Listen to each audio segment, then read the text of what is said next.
So at this point, it's only a matter of time before the truth is out. Still lead cholesterol in the right direction. Do what David Melech says, Surma Rava Satov. You should lead cholesterol away from fear, from isolation, and from the poison death shot. So this is I've seen thousands of people die unnecessarily. And they're really, at this point, crimes against humanity. And it's only a matter of time before the devolved pagans, the degenerates, are brought to the Hague and Nuremberg and hung. I'm finished. מדינת ישראל חתמה על הסכם עם חברת תרופות עם התחייבות לחיסון המוני מבלי שהדבר יעבור דיון ציבורי או רפואי פתוח. שאלת מהו האינטרס. אז זה מצוטט. מנכ"ל החברה הזאת, חברת פייזר, מצוטט שראש הממשלה שלנו לחץ עליו, להתקשר אליו 30 פעמים ביום, הוא רצה לחתום איתו על הסכם. הוא התחייב בפניו לעשות חיסון המוני. משהו כמו, הוא התחייב לחסן 80-90% מראש. על חשבון הציבור הישראלי. הוא התחייב לעשות פעולה רפואית מיסיונית, בלי ליידע את הציבור, בלי לעבור דיון ציבורי פתוח או דיון רפואי פתוח. אנחנו חוששים שהרעיון לחסן ילדים הוא תוצר הסכם מוקדם של ממשלת ישראל עם חברת התרופות פייזר. זה מצוטט מנכ"ל פייזר שאומר, ביבי אמר לי, אני רוצה לחסן ילדים, אני רוצה לחסן בתי ספר. ביבי אמר את זה מבלי שיש לו איזשהו ידע רפואי. מה זה הדבר הזה? So what's your opinion? Where are the whistleblowers on Capitol Hill? We have a variety of whistleblowers.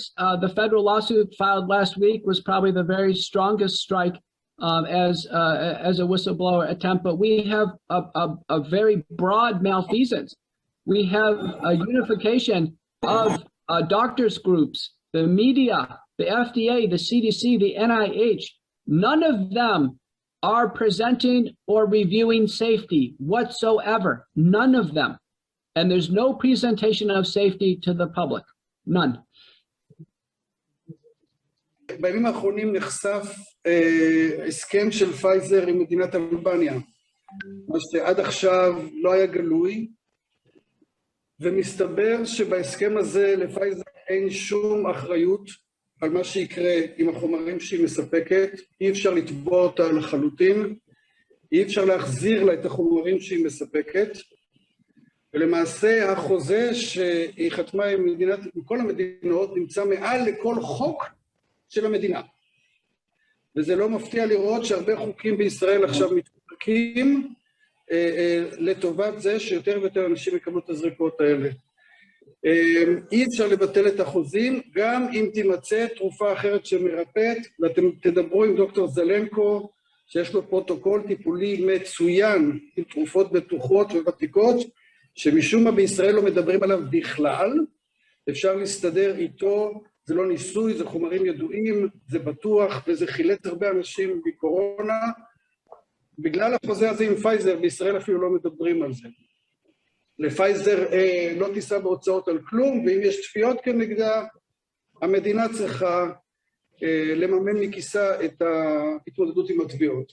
ומכאן אנחנו מתחילים, מהסכם מאוד מוזר, מהסכם לא סביר שבוודאי לא משרת ציבור, וככה לא צריכה להיות רפואה. ברפואה מי שמייצר את התרופה גם צריך לקחת אחריות, אם יש תופעות לוואי, וברפואה אם יש חומר אחר שהוא עדיף, אז אנחנו לא נתקעים עם אותו דבר שהתחייבנו מראש, זה לא רפואה, זה אולי ביזנס, אבל זה לא רפואה.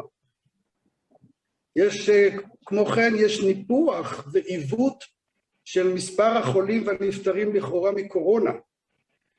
יש לנו עדות, ממש מהימים האלה, עדות וידאו של אישה חרדית, שבעלה נפטר מסרטן בבית ללא קורונה, ובמגן דוד אדום דרשו ממנה לחתום על מסמך שהוא לכאורה נפטר מקורונה, וכשהיא לא הסכימה הם איימו עליה שהם לא יפנו את הגופה בערב שבת, שישאירו את הגופה בבית, וכשעדיין לא הסכימה הם ניסו לשחד אותה בכסף. יש לנו את זה בעדות בווידאו וזה מוגש בימים אלה למשטרה.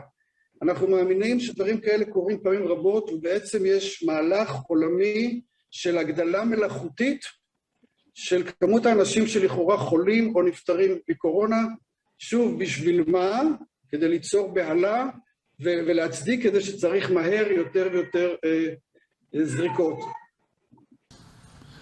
In 2003, a guidebook for determining the cause of death was issued as the last revision to the coroner's handbook. The coroner's handbook is the instruction manual for determining what would cause someone's death. Well, that book hasn't been revised since 2003 with one exception. In, I believe, May, if I'm not mixing up the date, it's been a while since I've looked at this, of 2020, the DHHS put out a memo, which was actually a substantive rule change, but they just called it a memo, that said we're going to change the way that we count deaths for anything that could be called COVID-19. And I'm paraphrasing, but essentially what they did was they said, if you have something that could possibly be considered COVID-19, it needs to be considered COVID-19. And perhaps you'll remember early on there were reports of people who died in motorcycle wrecks, things like that, that were called COVID deaths. Well, that's the result of this memo. And legally, that was acceptable because if you died with COVID, not from COVID, you would be called a COVID death. Every other cause of death out there was from, not with, but they changed in the one circumstance. The result, I believe, and we're eager to get to discovery on this, although they've fought the other side, the federal government has fought, and the state governments have fought very hard to prevent us getting discovery on this. But we firmly believe and have a fair bit of evidence that would suggest that the result has been that the death count of this disease has been highly overinflated. We also know the case count has been overinflated. אז אני אגיד את זה ככה, ברפואה, אם אתה רוצה להשתמש בחומר ניסיוני, אתה תעשה את זה על אוכלוסיות בסיכון. אתה אומר ממילא בן אדם בסיכון, אז אני מוכן לקחת על הניסוי בסיכון, זה נשמע הגיוני, ככה עושים את זה. לקחת חומר ניסוי ולנסות אותו גם על אוכלוסייה שהיא לא בסיכון, זה לא מקובל ברפואה, זה פזיז, בגלל זה הקמנו את ועדת החקירה, זה לא הגיוני שאנשים בריאים, בני 35, בני 40, 45, ללא גורמי סיכון, פתאום יקבלו חומר ניסיוני שגם טכנולוגיה חדשה, אז בעיניי זה פזיז, ואם זה נעשה יחד עם לחץ של איומי פיטורים ותו ירוק והסתרת מידע אחר, זה כבר בעיניי חשד גם למשהו לא כשר, כן. If you look at Dr. Malone, who invented the mRNA technology, has the original patents for the vaccine, he's saying, do not use this. The government is lying to you. The side effects are horrific. Dr. Cahill from Ireland said that she believes that within 2 years, 90% of the people that got vaccinated will be dead. When Dr. Michael Yidden, I hope you can confirm, I hope he's still there, was asked that question, he said he wouldn't go that far. So I don't know, maybe it's not 90%? What is the percentage? And maybe it's not 2 years, maybe it's 3 years. And Dr. Luc Montagnier, who is the Nobel Prize winner for the discovery of HIV, saying this is the biggest risk of genocide in the history of humanity. So any way you want to look at it, whether in the acute setting, where it causes blood clots, inflammation of the heart, and miscarriages, in the midterm, subacute setting, where it can result in a pathological, disastrous immune reaction, or in the long term, whether it causes increased autoimmune diseases, cancer, and infertility. Now, that's a big concern. And unfortunately, the Ministry of Health is not willing to listen even. We sent that report to the Ministry of Health twice, and we haven't heard back. I can tell you that when I sent this report to scientists in the advisory committee to the government of the UK on vaccines, not only the COVID-19 vaccine, on all vaccines, they came back in 5 minutes, put me in touch with the equivalent of the FDA in the UK, and they immediately asked to read the report. And I can tell you that this report is in the hands of other regulatory agencies in other countries without getting into details because they asked me to keep it confidential. but it's not getting any response from the Ministry of Health. And that's, to me, regardless again what is the right thing to do, what I learned as a risk management expert is that if you have processes like that, you are on the way to have a disaster. Because that's a red flag to me if people are not willing to check. How can you argue that you don't want to check something like that? Even if, let's say that there were no vaccines, you just see an increase of conditions that are not supposed to happen to young individuals. Suddenly it's happening and you don't want to check what is going on. That's, to me, a very concerning sign that decisions are not being made in the right way they're supposed to be made. While we're coming to kids that are at low risk to start with, at extremely low risk, and we want them to get vaccinated. So my question is, why would I vaccinate someone with a potentially destructive, lethal substance? לעומת זאת, הזריקה מוצגת לציבור באופן רשמי כבטוחה, ושכאילו יש כמה תופעות לוואי קלות, וזה בשונה ממה שמגיע אלינו ומה שמדווח מכל העולם ומה ששמעתם ותשמעו גם מהרופאים האחרים. אבל יותר גרוע מזה, מסתבר שבראשית השנה כבר היה בידי משרד הבריאות רשימה של תופעות לוואי המסוכנות שעלולות להיות מהחומר הזה עוד לפני שהחל קמפיין החיסונים, והרופאים התבקשו לעקוב אחרי זה. אבל זה לא נמסר לציבור, הציבור לא ידע שיש סכנות כאלה, ובאופן לא מפתיע, חלק גדול מהרשימה הזאת כבר רואים היום בתופעות לוואי שאנחנו מדווחים עליהן, ואנחנו מקבלים רק 3% מהמציאות האמיתית, ועדיין זה לא מדווח לציבור, גם אתם כנראה הדיינים לא שומעים על זה כי לא אומרים את זה בתקשורת. ואנשים חושבים שאיפה האמת? האמת משודרת בטלוויזיה, האמת באה ממשרד הבריאות, ואני אומר לכם את זה כראש ועדה של אנשים מתנדבים שעובדים 10-12 שעות ביום, שיש פער ענק, לצערי, בין מה שמשרד הבריאות מספק ובין מה שקורה בשטח. תשמע, אנחנו לא יודעים מה קרה פה, יש פה איזשהו תהליך בינלאומי, זה חוזר על עצמו בכל המדינות, הלחץ הזה על אנשים לחתום על קורונה, גם תמורת שוחד, זה סיפורים שמגיעים מכל העולם. יש פה איזשהו מנגנון בינלאומי שבסוף המשפך שלו יורד למקום אחד, הרבה זריקות. איך זה עובד? האם זה התחיל עם ביל גייטס? האם זה הבנק העולמי? אנחנו לא יודעים, אתה יודע, יש כל מיני שמועות ברשת, אנחנו רואים מה שאנחנו רואים. מה שאנחנו רואים זה שהרפואה כבר לא מתנהגת כרגיל.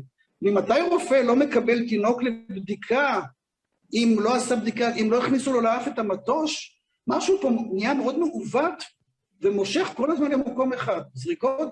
עכשיו הם רוצים, כבר התחילו ניסוי לעשות זריקה הזאת מתחת לגיל 11. לא ברור לי למה. באמת שלא ברור לי למה. כמו כן, קיבלנו מידע מהרבה כיוונים לגבי לחץ על רבנים שימליצו על הזריקות, והם לא מקבלים הזדמנות לשמוע דעות אחרות, הם לא מקבלים תמונה מלאה של תופעות הלוואי, של הסכנות, ואי הוודאות לגבי השפעת החומר הזה על עתיד האדם, הם לא מספרים להם שזה סוג של ניסוי, שהתוצאות המלאות שלו יהיו רק בעוד כמה שנים. It's an absolutely remarkable thing that's happening. But what I'm saying, the truth is unremarkable. This is what I do for a living. My job historically as a research scientist is this. The reason I'm speaking out is we are simply not being told the truth. It'd be too complicated to guess at the reasons, but we are simply not being told the truth. So my question to you is, if I can reduce the death rate from 7.5% to less than 0.5%, why would I use a poison death shot that doesn't work and has tremendous and horrific side effects? So wake up. This is World War III. This is a level of malfeasance and malevolence that we have not seen probably in the history of humanity. יש סימני שאלה, ואני לא יודע אם זה קרימינלי, או אני לא יודע, אנחנו חוקרים עם אמצעים דלים, אבל אני רק יכול להגיד לך שכרופא, חלק גדול ממה שרפואה מתנהלת בדרך כלל, פתאום לא היה.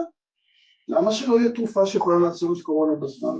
האם יש מישהו שיש לו אינטרס שכולם יקבלו רק את החומר הזה? ככה זה נראה לפחות. You know, according to the NIH right now,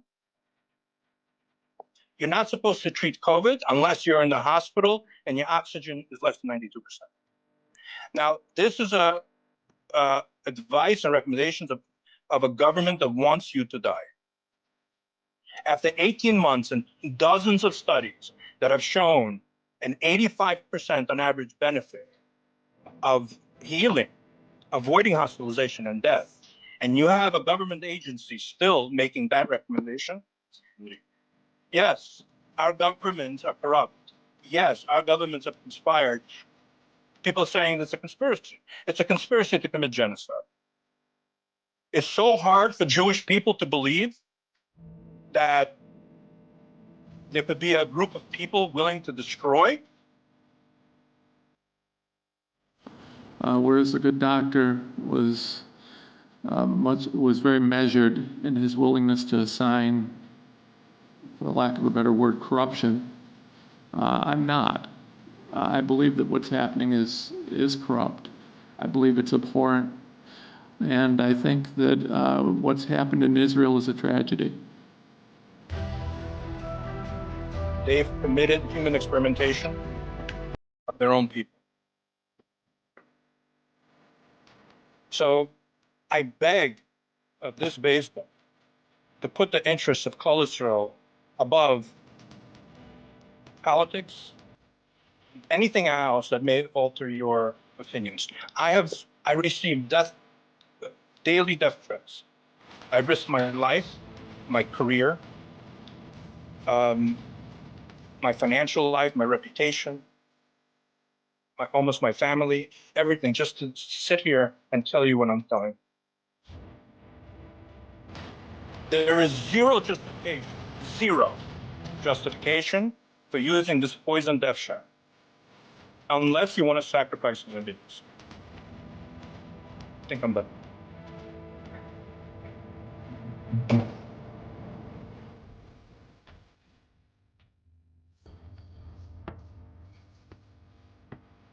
Okay, thank you very much, Doctor. I want to give you a personal thank you because I used your protocol. I had myself had COVID. I was able to get your protocol in. So thank you. I'm glad you got better. I just hope that every other Jew could be like you.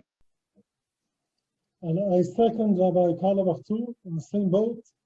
I worked within 4 days. Thank you, Doctor. You're welcome. So why can't every other Jew?